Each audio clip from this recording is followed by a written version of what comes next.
Assalamualaikum warahmatullahi wabarakatuh. Bagaimana kabar kalian? Semoga sehat selalu dan tetap bahagia. Pada kesempatan kali ini, kita akan belajar mengenai pola teks negosiasi. Apa saja pola teks negosiasi?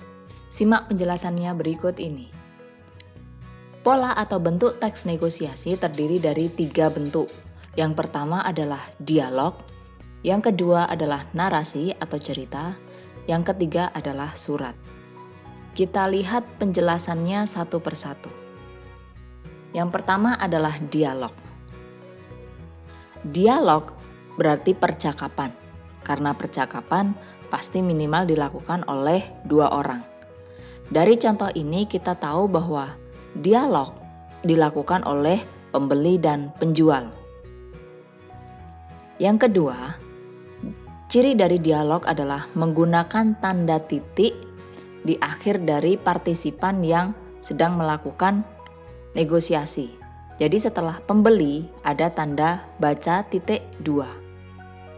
Setelah penjual ada tanda baca titik 2. Yang ketiga, ciri dari dialog adalah menggunakan kalimat langsung di mana kata yang diucapkan itu diapit oleh tanda petik atau tanda kutip. Dari dialog ini kita bisa mengetahui bahwa bentuk dari dialog berupa percakapan yang saling sahut-menyahut antara partisipan yang ditandai dengan tanda baca seperti tadi titik 2 maupun tanda baca kutip. Nah, selanjutnya yang kedua adalah narasi. Bentuk dari narasi ini ditandai dengan teks yang berbentuk paragraf. Nah, dari teks ini kita lihat bahwa pada kalimat Kamis pagi usai pelajaran olahraga, Bu Mia, guru kimia masuk kelas 10 MIPA tepat waktu sampai dengan usul pada Dani itu berupa bentuk paragraf. Nah, di bawah itu memang ada percakapan, yaitu antara Ali dengan Dani. Dilanjutkan juga Lia. Pada dialog itu berbeda dengan dialog dalam bentuk teks negosiasi yang berbentuk dialog. Kalau yang berbentuk dialog tadi kan ada titik 2 setelah partisipan, kemudian ada tanda kutip atau petik. Walaupun di sini itu menggunakan tanda kutip atau petik, tetapi nama dari partisipan itu ada keterangan kata Ali yang letaknya di akhir dari kalimat. Keterangan ini juga bisa ditaruh di depan. Ali berkata, dan minta Bu Mia menunda ulangan dong, capek nih. Nah, akan tetapi bentuk dari keterangan partisipan ini tidak ditandai dengan titik 2 seperti yang ada pada teks dialog tadi. Jadi sekali lagi ya, walaupun narasi dan dialog sama-sama menggunakan percakapan, maka bentuk dari percakapan itu berbeda.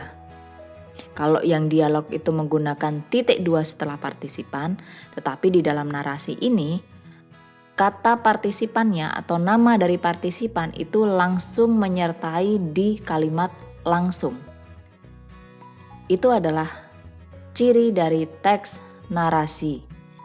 Surat menjadi salah satu bentuk teks negosiasi. Kenapa?